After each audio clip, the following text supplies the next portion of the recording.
Nashukuru Mungu kwa asubuhi njema. I thank God for this great morning. Asubuhi ya baraka.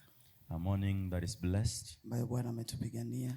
That the Lord has made it. Bwana ametukomboa. And the Lord has saved us. Bwana ametutetea. The Lord has stood by our Bwana side. ametubariki He has blessed baraka us zote. with the greatest blessings ever. Amen. Amen. Naingia katika mafunzo. Shall get into our teachings. Kichwa neno nasema inatosha. The headline says that it's enough. Inatosha. It's enough. Bwana Yesu asifiwe. Praise the Lord. Inatosha. It's enough. Inaenea. It's full or complete. Bwana Yesu asifiwe. Hallelujah. Tasoma katika kitabu cha Yohana. Shall read from the book of John. Kitabu cha Yohana. The book of John. Sura yake ya 6. Chapter 6. Mstari wake wa 4. And verse 4. Mpaka 9. Up to 9. The Bible says, na Pasaka, sikukuu ya Wayahudi, ilikuwa karibu. Basi Yesu alipoinua macho yake akaona mkutano mkuu wanakuja kwake, alimwambia Filipo, tununue wapi mikate ili hawa wapate kula? Na hilo alilinena ili kumjaribu, kwa maana alijua mwenyewe atakalotenda. Filipo akamjibu, mikate ya dirani 200 haiwatoshi, kila mmoja apate kidogo tu. Verse 8. Wanafunzi wake mmojawapo, Andrea nduguye Simoni Petro, akamwambia, yupo hapa mtoto yuna mikate 5 ya shayiri na samaki 2, lakini hivi ni nini kwa watu wengi kama hawa? Bwana Yesu asifiwe. Praise the Lord Jesus. Tunaposoma ili neno, when we read these given verses, nakuja kuona jinsi Yesu alikuwa anafuatwa na watu wengi. You will come to realize how many people are following Jesus. Watu wengi walimfuata Yesu kwa sababu ya miujiza. Crowds followed Jesus because of the miracles. Na miujiza ambayo alifanya ni mingi. And the miracles he performed were so many. Aliwaponya watu. He healed people. Aliwafufua wafu. And he resurrected people. Alipangusa watu vilio vyao machozi. And even he wiped people who are crying with tears. Katika maisha, in life, wakati unapofanya kazi inaonekana, every time you do something or you work out something, haukuagi na wakati mwingi wa kupiga debe ili watu wakufuate. There is no time for you to make people follow you. Kuna kuaga watu wanakufuata tu. Always people will just follow you willingly. Kwa sababu ya matokeo ambayo yanatokea kwako. Because of the results they are seeing on you. Na hivi ndivyo vile ilifanyika kwa Yesu. And this is what happened during Jesus' time. Kwa sababu watu walikuwa wanamfuata kila mahali. Because people are following him all over. Wanamfuata Yesu. Following Jesus. Biblia inasema kuwa Yesu alikuwa amekaa mahali. And Jesus, the Bible says Jesus was seated somewhere. Watu wakaja wengi. And a crowd came. Akavuka kaenda Galilaya kwenye mlima. He crossed over to Galilee on a mountain. Na katika ule mlima akakaa hapo. And on that hill he sat there. Watu wakajaa pale na wanafunzi walikuwa pale. And there were so many crowds around him, and even the disciples were there. Na wale waliokuja wakati huo, and those who followed him that time, wengi wao hawakukua na shida ya magonjwa. Most of them were not having illnesses. Lakini matatizo ambayo yalikuwa pale, but the problems that were there, ilikuwa ni matatizo ya njaa. It was all about hunger. Na hawa watu walikuwa wengi. And there were so many people. Na wako mlimani. And they had climbed on the mountain or the hill. Kwa hiyo Yesu haikuwa na haja sana afanye muujiza. And Jesus really wanted to perform a miracle as well. Kwa sababu angewaambia turudieni mwende mkakule nyumbani. Because he asked them that you go back and eat from your houses. Haikuwa haja ya yeye kufanya muujiza. It was no need for him to perform a miracle. Bwana Yesu asifiwe. Praise the Lord.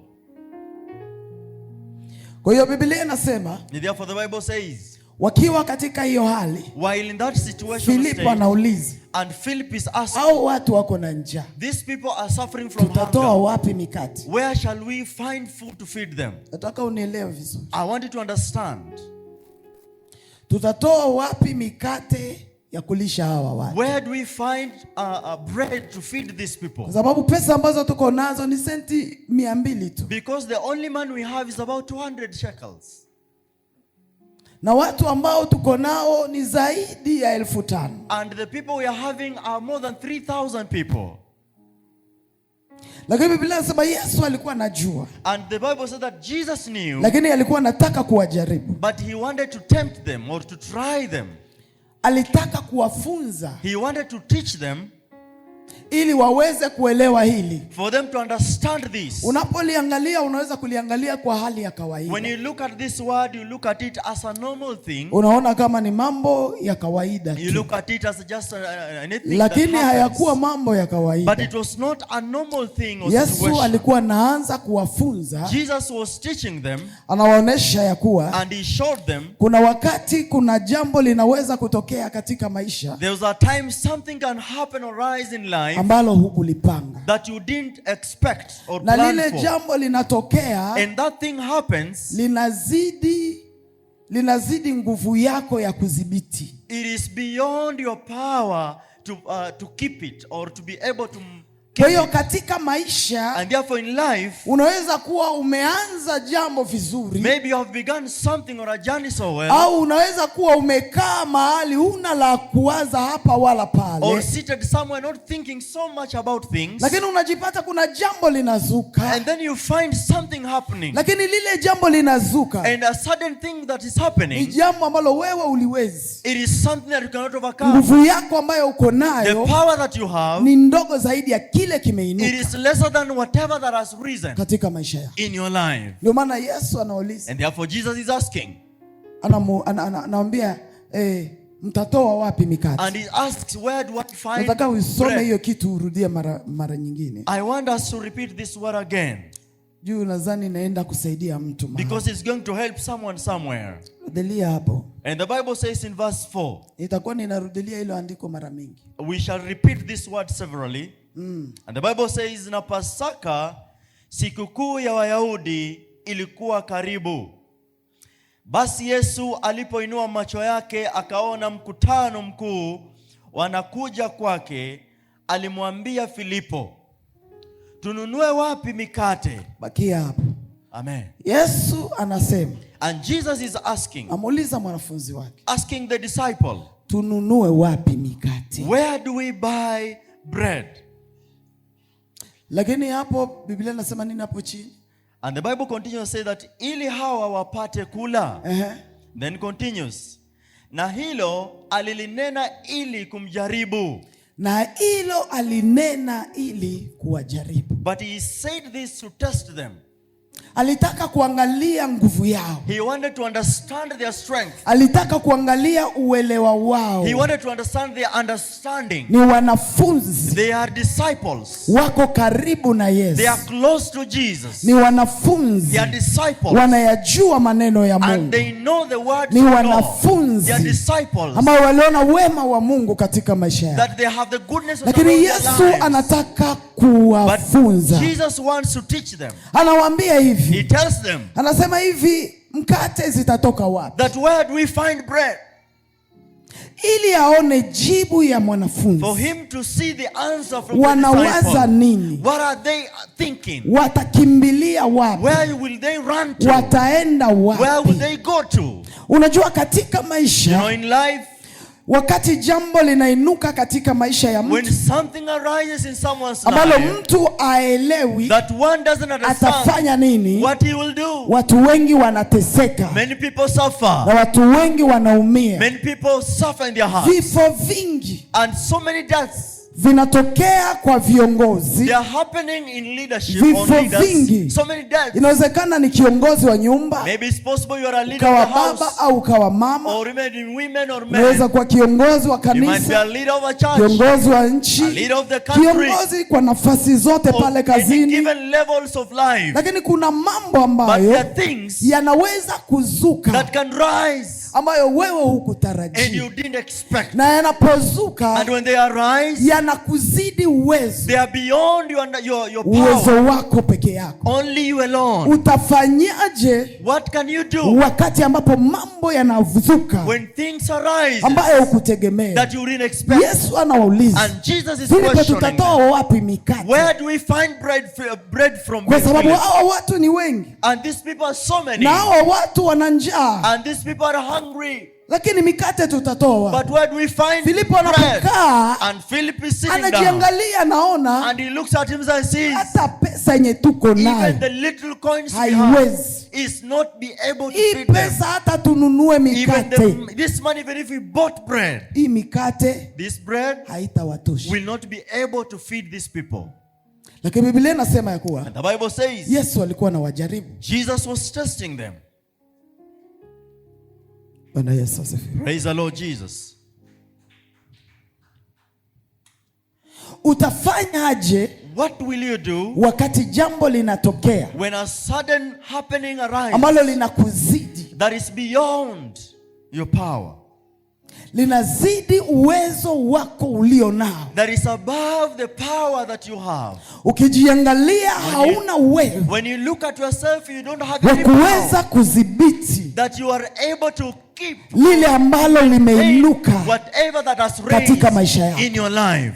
Na hapo ndipo kunakuwa mateso. And that is where danger arises. Magonjwa mengi, so many illnesses, shida nyingi, so many problems, ni kwa sababu it is because kunakuja mambo there are things that ambayo yanakuja zaidi yetu, that are beyond us, yanakuja na nguvu, they come with power kuliko vile tulivyo, beyond the way alafu we are. Sisi and us, tunataka kungangana nayo. We want to fight, na ile kungangana, and during fighting, ndio maana watu wengi, that's why so many people wagonjwa, they have gotten sick, kwa sababu tumebeba vitu, because we are carrying things ambavyo havistahili kubeba, that we are not worthy to tunapigana na vitu, we are fighting ambavyo vina juu ya uwezo wetu, that is above our power, tunangangana na mambo, we are fighting with situations that are beyond us. Kwa hiyo Yesu anawafundisha au anawajaribu kwa hili, ili awatazame, for him to see, nyinyi mtafanya what will you do? Wakati mwingi tunaombea watu wana mapepo, we pray for people who are demon tunaombea watu wako na magonjwa, lakini hatuombei watu ambao mambo yamewazidi. There are things are above them. Kwa sababu utapata shida nyingi ni zile mambo ambazo ziko juu yako, so many problems are those which are above you, that are overcoming you. Alafu wewe unazibeba. And then you carry them. Na wakati unapozibeba, and when you carry them, unataka hizo vitu, you want those things uzifanye zote, so that you'll be able to overcome all of them. Nataka nifanye hiki, I want to do this. Nataka nifanye hiki, I want to do that. Nataka niende pale, I want to go there. Nataka kufanya hivi, I want to do that. Lakini Yesu anataka kuwafunza, Jesus is teaching them, si kila kitu cha kubeba, not everything you are supposed to carry, si kila kitu cha kuchukuliana, not everything to be carried, na sio kila kitu cha kutoa, and not everything to give. Kwa sababu hawa, because these people, wanatamani sana watowe, they are so willing to give. Watu ni wengi, so many people are there, wanahitaji kula, they need to eat, lakini uwezo hawana, but they have nothing to give. Lakini wanaanza kushughulika, they begin to think and wonder in their brain, tutatoa wapi mikate? Where shall we find bread? Na hivyo ndivyo inafanyika kwa viongozi wengi. And that is happening to so many kiongozi yuko pale, a leader is there, kuna watu zaidi ya 5,000, more than 5,000. Kuna watu zaidi ya 10. There are more than 10 lakini wote wanataka watumikie. All of them, they want you to serve them. Wote wanataka uwafanyizie. All of them, they want to serve them. Lakini unapojiangalia, when you look at yourself, hata wewe hauna ule uwezo, you don't have that power, hauna hiyo nguvu, you have no capability ya kuifanya, to do. Kwa hiyo unajipata, therefore you find, unaanza kujilaumu, you begin to blame yourself. Ningependa nimfanyie mtu hiki, ningependa nimbariki huyu, I would like to bless this person, ningependa nifanye hivi, I would like to do this, lakini sina uwezo, I have no capability, sina uwezo, I have no power. Sasa kuliko kuamini hauna hiyo, instead of believing that I don't have unaanza that power, kujilaumu. you begin blaming yourself. Ningeweza, I would have done it. ningetoa mikate kwa huyu. I would have given this. Ningeweza, if I would be able. Ningefanya hiki. I would have done this. Ningeweza, if I would be able. Ningefanya hiki. I would have done that. Kwa hiyo unaishi maisha you are living a life ambayo moyo wako unataka your heart needs, ufanyie watu wote, you want to do and please lakini everybody. Siwezi kufanyia watu wote. Don't think of doing everything. Kwa hiyo lazima kuelewa hili. You have to understand this. Si kila jambo, not everything, ambalo lazima ulifanye that you have to do it. Bwana Yesu asifiwe. Hallelujah. Si kila jambo, not everything. Wakati mwingine, sometimes, kama kiongozi, as a leader, kuna mtu anaweza kuja akakwambia nimefiwa. Mwingine anasema nimefiwa tena. Mwingine anasema nimefiwa. Na wewe uko pale, nguvu yako sio nyingi ya kusema utembelee kila mlango. Sasa unataka uende kila fasi. Haiwezekani. It is not possible. Mwingine analia njaa. Another one is crying hunger. Mwingine analia school fees. Suffering school fees. Mwingine analia hiki. Hatutafanya vitu vyote. Kwa sababu hata uwezo wetu sisi wenyewe hautuendelei. It is not be able na to hapa carry us. ndipo kunakuwa na shida. And that's where people have a Viongozi problem. wengi wanakufa So many leaders are kwa sababu wanabeba dying mizigo. because they are carrying burdens. Acha niende kwa hii nyumba. Let me go to this house. Acha nikafariji huyu. Let me be able to Acha comfort this nikatendee one. huyu. Let me comfort this Acha one. nikafanya hiki. Let me do that. Unajipata And then you find hata yeye mwenyewe even yourself, nguvu yake ni ndogo. your power is small. Watu kanisani hawataelewa. People in church will not understand that. Hata viongozi wengine, even some leaders, wanapata mapresha. They have pressure. Wanaanguka kwenye madhabahu. They fall on the pulpit. Kwa sababu why? Watu hawaelewi. People do not understand them. Bwana asifiwe. Hallelujah. Hauwezi kutimiza kila kitu. You cannot fulfill everything. Lazima ujisamehe. You have to forgive yourself. Na hauwezi kupeana kwa kila mtu. And you cannot give to everybody. Kwa sababu wakati mwingine tunataka kupeana, sometimes you want to tunajipata hata kile tunachokipeana ni makombo ambayo haitoshi. There are the remains that are not enough. Kwa sababu ya kungangana. Just because of fighting. Si kila mtu wote unastahili kumsaidia. Not everyone you are able to help. Si kila mtu ambaye unaweza kwenda kutembelea. Not everyone you have to go and. Kwa hiyo Yesu anawajaribu. Jesus is testing them. Anawaonyesha ya kuwa He shows them kuna jambo linaweza kutokea. There is something that can rise. Ambalo linazidi nguvu zenu. That is above your power. Na ndio maana watu wanaanza acha kanisa. And that's why people can forsake the church. Wengine wanakasirikia. Some people get mad at you. Kwa sababu why? Because hukuweza kutimiza you are not be able to fulfill kile ambacho wao wanataka. Whatever they needed from you. Lakini siwezi kujiua. But I cannot kill myself. Siwezi kujiua. I cannot kill myself. Kwa sababu si kila kitu. Because not everything ninaweza kupambana I am nacho. able to fulfill. Si kila kitu. Not everything ninachoweza. I am able. Kuna watu wanajifanya. Therefore people are anaweza vitu vyote. They think that they are able to. Lakini mwanadamu hawezi vitu vyote. But a human being cannot fulfill. Ukijaribu kubeba vitu vyote kwa kichwa, you can try to carry everything in your hand. Utakufa haraka. You will die early. Si kila mahali utasaidia. It's not everywhere you have to help. Kwa sababu vile umekuja wewe, because the way you come, mwingine alikuja, another one will come, mwingine akakuja, another one came, mwingine akakuja, another one came, mwingine akakuja, another one came. Lakini unapoangalia, but when you look, hata wewe mwenyewe, even yourself, hauna, you don't have it. Hauna, you don't have it. Lakini watu wanapokutazama, but when people look at you, wanakutazama na sura nyingine. They look at you at a different wanakutazama na mwelekeo mwingine. They look at you with a different direction. Wanajua ya kuwa kila kitu uko nacho. They think that everything in life. Lakini Yesu, but Jesus, anamwambia Philip, he tells Philip, tutatoa wapi mikate? Where do we find bread? Hakuna. There's nowhere.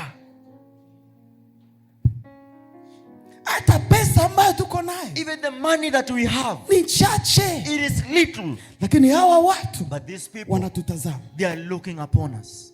Hawa watu, these people, wanataka kwetu. They need from us. Hawa watu, these people, ukiangalia, unaangalia hata kwa social media. When you look at the social media, huyu anakuambia naomba pesa ya fare. This one is asking for bus fare. Nataka pesa ya hiki. I need this money nataka for this. Pesa ya hiki. I need money for that. Nataka pesa ya hiki. I need money for that. Hautaweza hiyo yote. You're not able to do it. Hata serikali yenyewe even the government haiwezi kusaidia kila mmoja, cannot help every kwa sababu citizen, uwezo wake because their sio power mkubwa kusaidia kila is mmoja. not enough. Kuna wale everyone. watapewa kazi, You can be given a lakini job kuna wale opportunity, hawatapewa but kazi. those ones will not have it. Kuna wale ambao watasaidiwa There are those who hiki shall be helped with this, na wengine and hawatasaidiwa others will hiki. not be helped. Lazima mtu And kujielewa. therefore you have to understand. Lakini wakati tunabeba, But when you carry, tutakufa haraka. you will die early. Utalala na pressure. You suffer from pressure, hypertension.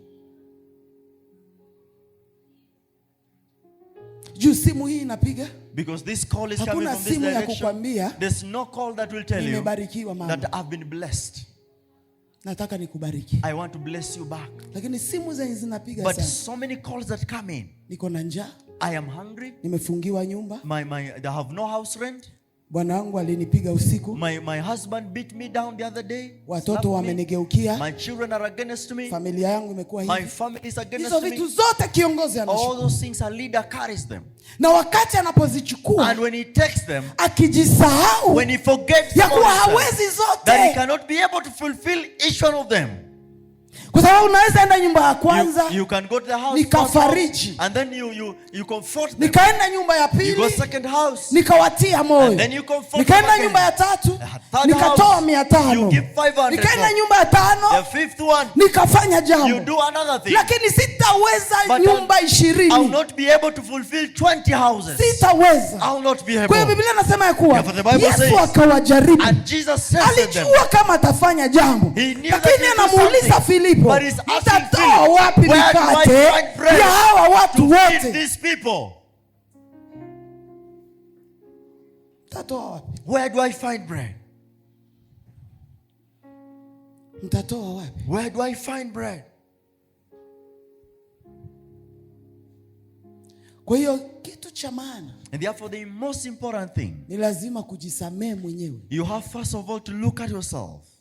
Wakati unajisamehe, When you forgive yourself, utajiambia you'll tell yourself, sitaweza wote, I will not be able to fulfill kwa all hiyo these sitaishi people. maisha ya kujilaumu. Therefore, I shall not blame myself. Unalala unasema sikuenda hapa, You sleep down and you wataniona begin aje, asking yourself, I didn't go watasema here. aje. What will they talk Acha about watu me? waseme, Let them talk. acha watu waongee, Let them talk. kwa sababu sisi ni wanadamu. Because we are human beings. Mwanadamu ukengeuka, And human beings mwanadamu change. hubadilika. Human beings change. Siku moja Yesu One day Jesus, alikuwa anapita, he was passing on a street. anaenda kufata mtoto wa miaka 12 ambaye amefariki Went tayari. to resurrect at 12 years old late. Lakini katika ile msafara And during that walk on that kukatokea street, na mwanamke, there came a woman. na yule mwanamke And that woman alikuwa anatoka damu was bleeding of blood muda wa miaka 12. for about 12 years. Akajipenyeza ule And then she mwanamke, tried to go na through alipojipenyeza, people. And when she went through akaweza people, kugusa vazi she la had Bwana. to touch the cloak of Jesus. Na alipogusa vazi la And when she Yesu, touched the cloak of pinde Jesus, ya nguo ya the cloak Yesu, of Yesu Jesus, kuna jambo aliliongea, Jesus spoke something. akasema And he said, kuna mtu amenigusa. someone has touched me. Akasema Bwana, And they said, watu ni wengi, Lord, there are so many people around akasema watu you. watakugusa. So many people will Lakini touch akasema you. hapana, And Jesus said, no. mwenye kunigusa, The one who has touched me, nasikia nguvu zangu. I have felt my power Zimeenda has chini. been drawn out. Wakati tunatoa sana, When we give too much, nguvu zetu zinaisha. our strength is drawn out.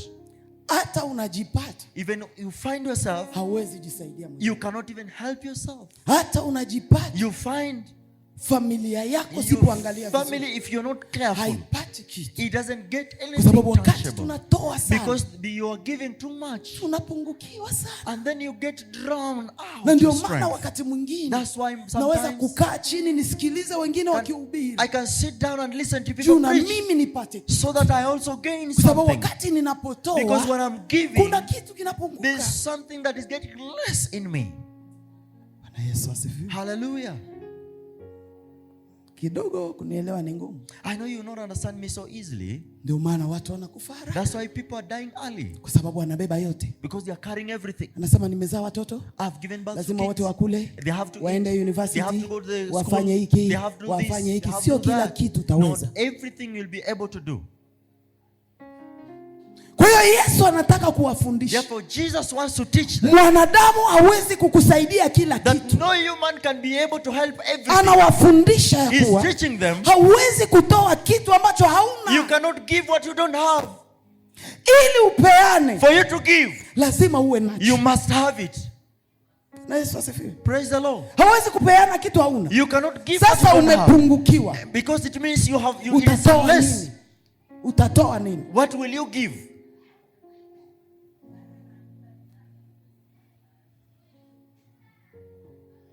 Bwana Yesu asifiwe. Hallelujah. Utatoa nini? What will you be able to give? Sasa Filipo anasema tuko na pesa senti 200. And Philip said that we have about 200 dirham. Lakini haitatusaidia. But it is not enough. Kwa maisha, In life, mambo yanaweza kuwa mengi so many things can zaidi ya happen kile uko nacho. more than what you have. Lakini ili uweze kufika mahali Mungu anataka umalizane na hicho kitu, But for you to get to a level where God wants you to fulfill, anawafundisha kutoa macho kwa wanadamu. He teaches them to remove their focus from men. Anataka waelewe ya He kuwa wants them to understand mwanadamu hawezi kila kitu. that men are not be able to do Hata everything. kama ni kiongozi, Even if he's a leader, hata kama unamwangalia kwa even sura if you nyingine, look at him from a different view, uongo hauwezi kukusaidia. lies will not be able to help you. Utamlaumu, You will blame, kumbe unayemlaumu but the one you're saa blaming, nyingine wewe ndio unamzidi. maybe you are even above him. Juu tu ni kiongozi, Just because he's a leader, unataka majibu yote akupe. you want every answer to come from them. Haikuagi hivyo. No, that's not the way. Na mwelekeo wa watu wengi And so many people's focus, ni huo. that's the way. Watu wengi wameniambia, So many people have told me, mchungaji, tunataka tujiunge na kanisa yako. Pastor, we want to do what now? To join your church or your congregation, or to have Nataka partnership. usimamie kanisa langu. We want to have partnership with your church. Nataka ukuwe mtu fulani. I want you to be such a person. Utaweza kusimamia makanisa? Ili mradi tu uitwe bishop wa makanisa mingi yenye hauwezi kuhitimu mahitaji yake. Will you be able to stand for so many churches for you to have just a name bishop? Wewe kama and you umeanzisha cannot kanisa, fulfill? mimi huambia watu, For you to start a church, I always tell people, you've just started a church umepewa hiyo wito, and you've been called into that ministry. pigana vita hivyo Fight that war mpaka ufike mahali utafaulu. until when you make Kwa sababu it. ukiangalia sema huyu mtu nikimleta You say that if kwa I bring huduma this yangu, person into my atainua circle, huduma. he'll be able to Hakuna rise the anayeinua ministry. huduma, ni No one Yesu rises anainua the ministry. huduma. It's Jesus that rises the ministry. Bwana Yesu asifiwe. Hallelujah. Watu wengi wamefungua kanisa kutafuta wazungu. So many people have opened ministries and looking for white men. Namshukuru Mungu, And I thank God miaka yote ya huduma for the years of the sina ministry. mzungu, I have no white man, lakini niko na Yesu. but I have Jesus. Bwana Yesu asifiwe. Hallelujah. Sina mtu yeyote asema natumaga hii kwa I have sababu nobody wewe who is a usimame. sponsor that says that I always sponsor like this for you to stand. Hapana. No way. Kwa hiyo tunaona ya kuwa And therefore we see, Biblia inasema ya kuwa the Bible says, ile papa anasema, Filipo anasema hakuna, and Philip na says, pesa tuko nayo ni kidogo. and if the money we Na have huyu is alikuwa small, karibu na Yesu, and he was close to Jesus. alikuwa pembeni ya He was Yesu, just close to lakini Jesus. anasema But he says, pesa yenye tuko nayo the money we have haitoshi, is not na enough. hawa watu mahitaji And these ni people, mengi. they are Si kila bigger. hitaji Not every unastahili need. uifanye You're wewe. supposed to do it. Hapana, No. hapana, No. hapana. No way. Acha watu wa kuangalia kwa uso mwingine. Let people have a different view of you. Ukitaka ukombolewe, If you want to be redeemed, ukitaka ukuwe sawa, if you want to be right, kuna vitu vingine there are some things haustahili kuvifanya. you are not able to do it, Achana or you're not nazo. supposed to do it. Stop doing it. Kaa vile utakaa. Stay the way you will watu be. wakulaumu. Let people blame you. Watu ambao wanatarajia vikubwa juu yako na hawajui ndani yako. Pengine hivyo venye unatarajia sina hata robo. Maybe whatever they are expecting don't even have sitajiua. You will not kill yourself. Kwa sababu ya kusema ni kufurahisha. For me to say that I want to please you. Hapana. No. Tanisikia vibaya. I don't know. You will understand me differently. Lakini ni ukweli. But that's the truth. Hawa kina Philip hawana kitu. Philip, he had nothing enough. Na watu ni wengi. And people were massive. Wote wanahitaji kutoka kwao. All of them are expecting from them. Lakini wao hawana. But they do not have enough. Lakini kunatokea mmoja. But comes one man. Anamwambia hivi. And he says this. Anamwambia kuko mtu hapa kati yetu. There is one young man here. Ni mtoto mdogo. He's just but a young man. Ambaye ana mikate. That has loaves of bread. Na samaki. And some fish. Isabia mikate. Now try to count the bread, loaves of pamoja na samaki. Together with the fish. Vilikuwa vingapi? How many were they? Zilikuwa 7. They were 7 in number. Kwa nini huyu mtoto? Why this child? Analeta namba 7. He brings 7 as a number. Mkate. Bread. Na samaki. And fish.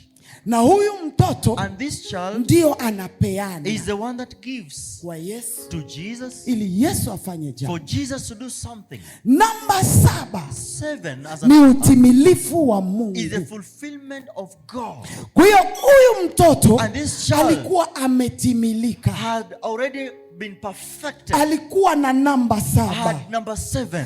Ukiwa na namba 7 ni utimilifu. It is perfection. Ndani ya namba 7 kuna vyote ambavyo watu wanahitaji. Everything that everybody needs. Hauwezi kupeana kama haujatosheleka. You cannot give if you've not been fulfilled. Tunga Zaburi anasema, and the psalmist says, Bwana atakijaza kikombe changu. The Lord shall na hicho kikombe kitafurika. Shall overflow. Kikifurika utaweza kuwapatia watu.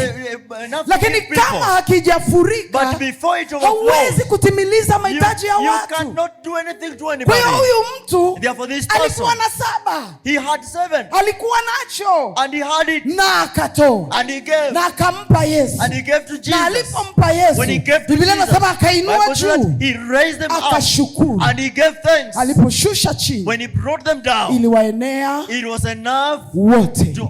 Mwanadamu hatosheleki. Mwanadamu hata kutosheleza shida zako. Utangaika makanisa yote. Utaenda kwa kila mtu ili utosheleze. Lakini kuna mmoja ambaye ni Yesu anatotosheleza. Tunapomtazama yeye, tunapomwendea yeye, ndani yake tuna vyote tunavyohitaji. Toa macho yako kwa watu. Toa macho yako kwa watu. Remove your focus from men. Watu watakuacha njia pana. Men will look at watu hawatakusaidia. Men will not help you. Lakini kunaye Yesu. But there is one Jesus. Anajua mahitaji that knows our kunaye Yesu. There is Jesus. Anajua tunahitaji nini. That knows there is a need. Nikimwendea mtu atanipa 10,000. I'll go to someone. Lakini matatizo yangu ni ya milioni 1. Milioni 5. 5 million. Hii 10,000. This 10,000. Ni kama karatasi. It's like a paper. Ambayo naweza tu that I can just overlook. Lakini kunaye Mungu. But there is a God. Ajuae. That understands. Nahitaji nini? That what do I need? Nahitaji nini? What is this that I need? Atanipa. He will give me. Atatizi mahitaji yangu. And he will satisfy me. Bwana Yesu asifiwe. Praise the Lord. Kwa hiyo watu ambao tunabeba mizigo. Therefore, for us who are carrying burdens, hata ubebe mizigo, even if you carry a whole world, siku watu watakushukuru. There's no day people will thank you. Mtu atakushukuru siku ya kwanza. Someone will thank you the first day. Siku ya pili. The second day. Siku ya tatu. The third day. Atasema unanipa nini? And they tell you, what have you given me? Unanisaidia nini? What were you helping me anyway? Wakati mwingine nakaa pale. Sometimes I sit down there. Naweza kukaa. You can sit down. Naenda kwa jiko. You go to your kitchen. Nasema hii chakula haijatosha. And you say that this food is not enough for people. Ilikuwa hivi. It was like this, like that. Lakini wale watu wako jikoni, but all those who are in the jibu kitchen, watasema, the answer will say, hakuna. There's nothing. Nilichukua kitu kadogo. I just took something small. Nilichukua mchele makoko. I just had something small. Lakini ukikaa chini unajiuliza. But when you sit down and ask yourself, nikienda kwa gunia ya mchele, if I go to the storage of rice, imeisha. It is not there. It's finished. When I go to the fridge, niangalie samaki, ile nyama, look for meat and whatever, imeisha. It is not there. Lakini hawa watu, but these people ambao wanatumia, that are there being helping me out, they'll tell you this, I've not taken it. Hakuna. There's nothing. Hivyo ndivyo mwanadamu alivyo. That's how a human is. Hata ujaze sahi, even if you feel today, watakula, they will eat, watashiba, they will feed and na wengine watatapika, some will even vomit. Lakini akitokea, but when they come or they appear, the time when hunger appears again, nakwambia kuna kitu ulinifanyia. They will tell you that you did nothing to me. Hakuna. There's nothing you did. Ni makoko ndo nilipata huko. I just got some remains in the fridge. Mimi nikule nyama kilo moja. For me to be able to finish na hiyo nyama 1 kg of meat. Wengine wao hujaikula. Maybe sometimes you don't even partake of it. Na hakuna mgeni aliingia. And there's no visitor that came in. Na wewe mwenyewe ulijua ni kilo 5. And you knew that is 5 kgs that are there. Inabakia kwa fridge kilo moja. In the stock. Lakini wale wako ndani ya nyumba. But those who are in the house, I didn't have anything from there. Just a small piece that I had. Sijui kama mmekutana na hiyo nyama. I don't know if you've met this. Kile je unafanya? That which you do. No, that's not the way. Sasa uniambie. Now tell me. Uchukue mizigo. Carry all those burdens. Ubebe hiyo mizigo. Carry them on your head. Hata uibebe. Even if you carry them, utakufa. You will die. Na wale unawafanyizia, and those whom you are doing for, wanaishi. They will continue their lives. Utaumwa pressure. You will suffer from pressure. Unakunywa vidonge kila siku. You will be taking medication every day. Kuchekea. And people are laughing with you. Wao wako nakula kabisa. They are there eating ambia and feeding and telling unataka. Just suffer anyway. Kuna mizigo tunastahili kubeba. There are burdens you are supposed to carry. Kuna mizigo kumwachia. And there are those ones you have to live for Jesus. Hautaweza familia yako yote. You will not be able to carry your family alone. Kuna watu. There are people. Amekuja hapa Nairobi. They have come to Nairobi. Ameacha watu kule Shago. They have left people in their countryside. Anafanya kazi kwa bidii. He's working tirelessly. Ule shangazi anasema. And the auntie tells sina sukari. I don't have sugar. Mam mdogo anasema. And another sina auntie says that I don't have maybe rapa. Mwingine anasema. Another one says sina hiki. I don't have that. Mwingine anasema. Another one says sijui hivi na hivi. I don't know this and that. Sasa uko hapa. Then you're here. Uko na pressure. And you have pressure with unasema nitafanya nini? What shall I do? Huyu anataka mahereni. This one needs huyu anataka niende nikamtengenezeshe nywele. For me to make her hair. Lakini Filipo anasema. And Philip says hatuna pesa, hata ile pesa kidogo. Little we have. Ni hatutaweza kuwawezesha wote. Jua kuongea sina. How to talk I don't have. Kuna watu ambao anashindwa kusema. They are not able to say. Unabeba tu. You just nitaangalia.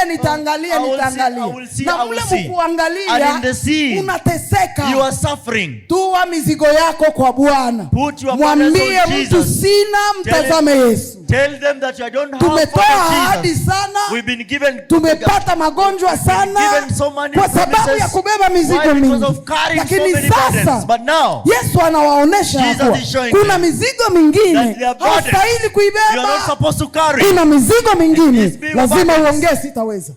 Jesus will be useme sitaweza. And say that I'm not able to do it. Ukitaka unikatae. If you want to reject me, reject. Ukitaka unipende. If you want to love me, love me. Sababu tumefanya kazi sana. Because I have worked lakini so hard. Kile ambacho tunabeba. But what we are carrying. Kinaanza kutupatia mashida. It is now giving us problems. Juu unakataa kusema. Because you're not able to say. Nimekaa na watu wamekuja kutoka nyumbani, watu 100 mnyumba. People have come to the house. Watu karibu 100. About 100 people, visitors. Wako ndani ya nyumba. They are in the house. Na wote wanataka chai asubuhi. And all of them want to be fed in the morning breakfast. Wanataka mchana. And they want the lunch time. Wanataka jioni. And they want dinner. Na hawa watu wanakukujiaga. And these people come to you. hawanaga roho ya huruma. They always not hawezi fikiria huu ni mtu. They cannot think that this one is a person. He doesn't have enough. He doesn't have enough. Lakini atakaa chini. But they sit down. Anasema huu mkate hautatosha. They say this one is not enough for me. Ukiweka mkate mmoja, when you put a whole loaf of bread, in your brain you say, atatoa vipande viwili, take maybe 2 slices, mwingine viwili, another one 2, mwingine viwili, another one 2. Sasa yeye anaenda wa kwanza kwa meza, anakula yote, and then he eats everything. Anakamata kwanza ule mkate, he takes the whole bread and then presses it together. Anaona unakaa kadogo, and then he sees it is small. Anasema hii ni kidogo sana. No, anakula na maliza, then he eats and kamata sukari yenye watu 3 watakunywa, 3 people use. Alafu yeye anakoroga, alafu ukitokelezea unasikia aibu. You feel that shame. Sitawaambia. I will not tell them. Nani? Sema. Just tell them. Ukinyamaza, because if you keep quiet, utakufa. You will die. Watu wanafikiria people are thinking because you are saved, ukuje tu haribisha vitu vyote, come and destroy everything. Si ni ukweli tu mnafanyaga hivyo mama. Does it happen? Anasema wageni watakula mama. They will eat. Watamaliza. And they will finish. Na wakimaliza, after exhausting everything, utaambia vitu vimeisha. When you'll be told everything is done, they will tell you, tulichukua kadogo hivi. We just had a small thing, a pinch. Hata kwenda nje kusema nilikula kwa ule. Even going out to say that we ate and fed. Watasema tulikuwa tunashinda na njaa. We were just suffering from hunger in that house. Yesu anawafundisha. And Jesus is teaching them. Wakuwe naongea. Always speak out. Hatuwezi. We are not able. Bwana Yesu asifiwe. Hallelujah. Watu ni wengi. People are so many. Lakini chenye tuko nacho, but what we have, hakiwezi kuwawezesha hao. It is not enough to satisfy all of them. Sitabeba mizigo Therefore I shall not carry every burden. Unajua ili andiko nilipoangalia, when I was looking at this scripture, wakati mwingine nikaanza kusema, and I was telling myself, tunasoma Biblia tuelewaje. Sometimes we read these verses or this Bible, we don't Mungu anataka tusaidie. Jesus wants, or God wants to help us. Lakini hatutasaidia, but will not help vitu ambavyo hatuna. Things that we don't have. Siwezi kuwa naenda nachukua madeni. I cannot be going to have debts out there, loans, for you to be fed and be fulfilled. Wakati wananilipisha, when they are following me wakati nalala tongo macho, when I'm sleeping on an empty stomach, you don't see. So empty stomach. Oh. Bwana asifiwe. Hallelujah. Open eyes or something. Bwana Yesu asifiwe. Hallelujah.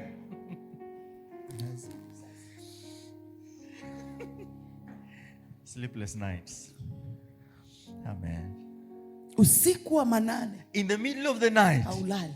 You're not sleeping. Unajua sukari inakuja kwa nini? You know why people suffer from ugonjwa wa sukari? Diabetes. Yeah. That's the word. Ugonjwa wa sukari. Diabetes. Kuna watu wako wanono na wana ugonjwa wa sukari. There are people who are big in size but they don't. Na kuna watu wako wembamba wako na ugonjwa wa sukari. And there are people who are so slim and they are suffering from diabetes. Kwanza hii ugonjwa wa sukari, hii diabetes type 2.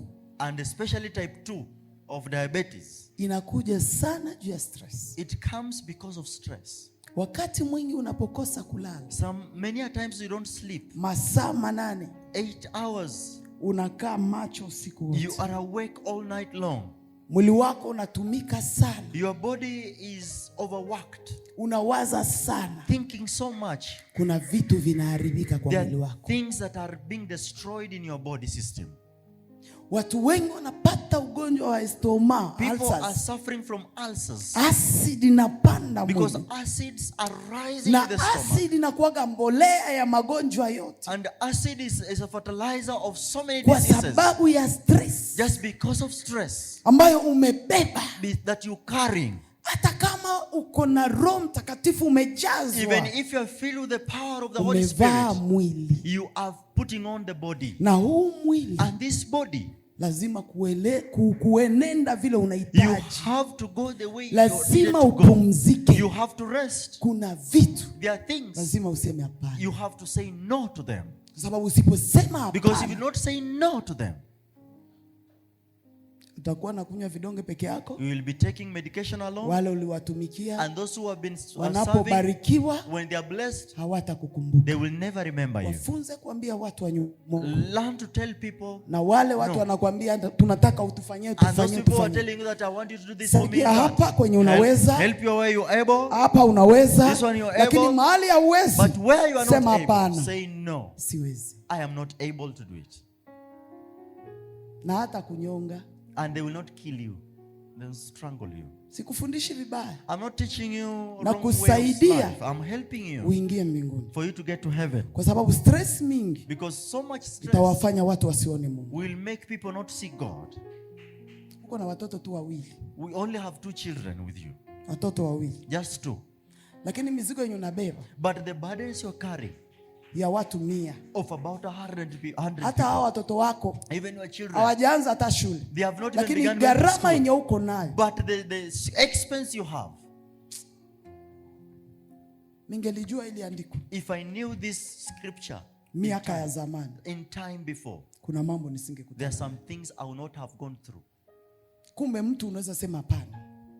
It is possible you can say no. Kumbe mtu unaweza kusema haiwezekani. It's possible you can say that it's not possible with me.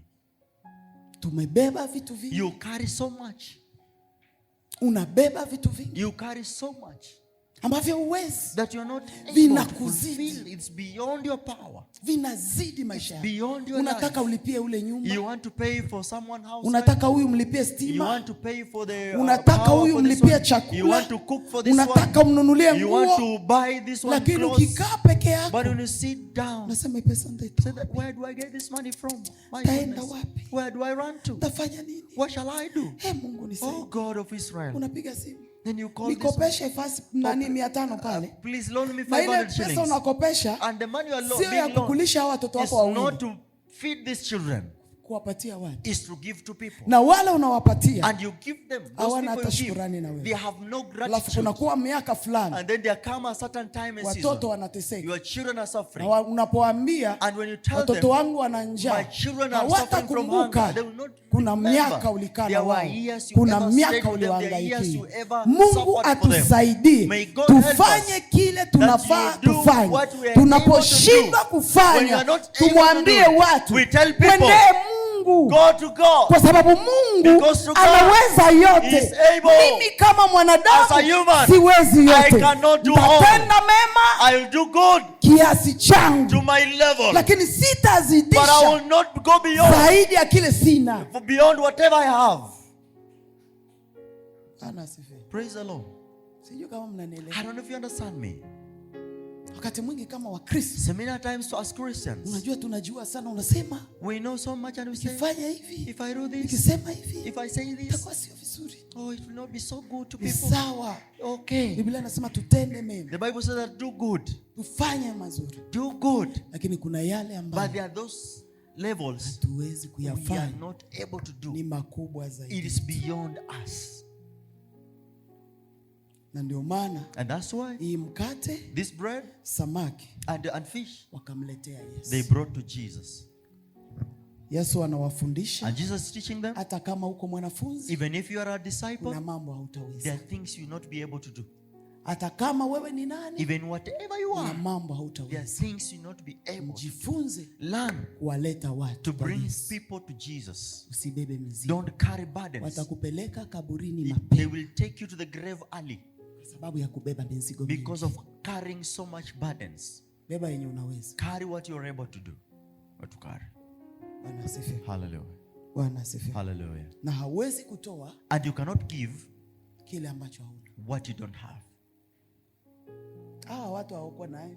These people didn't have. Wanafunzi hawakuwa nayo. The disciples didn't have. Mtu mmoja ndio alikuwa nayo. Only one person had. Na ni mtoto mdogo. And is a young man. Ndio alitoa. And that mwambie Mungu nibariki. And God tells him, tells God that bless me for me to bless them. Na hata kama nikipata cha kuwabariki. And even if I have what to bless nikifika mahali naona siwezi. When I come to a point I'm not able, I will tell. Nakuambia Bwana. Nenda kwa Yesu Bwana. Go to Jesus please. Nenda kwa Yesu. Just go to Jesus. Tafadhali. Please. Mimi sikukubebea mzigo. I will not carry your burdens. Aliyebeba mzigo, the one who carried our burdens, ni Yesu. Is Jesus at the cross. Si kila kitu chote lazima not everything you are able or supposed to do. Sitaweza. No, I will not do it. I will not be able to do it. Sitaweza. sitaweza. I will not be able to do it. Kwa hiyo nawasihi kwa jina la Therefore, I Yesu. pray you in the name of Jesus.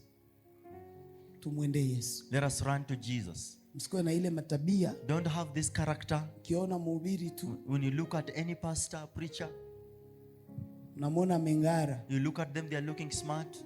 Kumbe alilala njaa. Instead they slept on a hungry, empty stomach, and you do not know. Lakini mahitaji inakuwa watu 100. But your problems are more than 100 people, and if he doesn't fulfill them, unasema ya kuwa huyu mchungaji ni mtu this mbaya. kind of a preacher is a very bad person. Huyu mchungaji this pastor hasaidii mtu. Is not helping anybody. Hapana. No. Kuna vitu vinakuwa zaidi ya mtu. There are things that are beyond someone. Mwanadamu a man anaweza kukosa.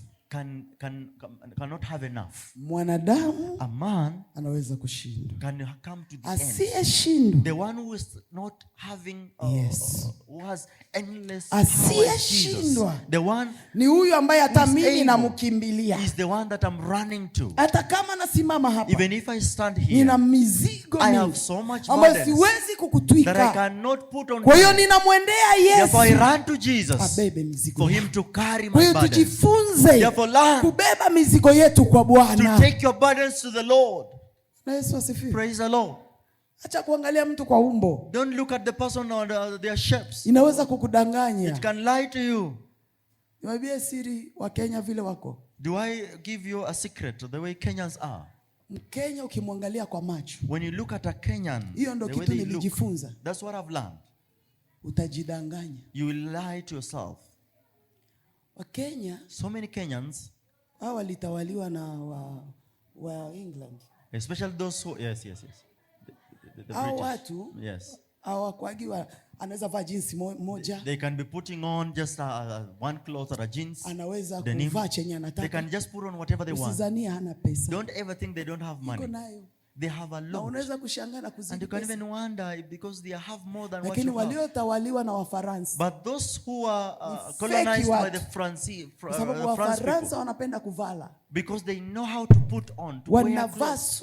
They have expensive karvati mzuri, tai mzuri, good attire. Kiatu anakipangusa vizuri. And they have lakini hana nafasi ya kulala. But they have nowhere to sleep.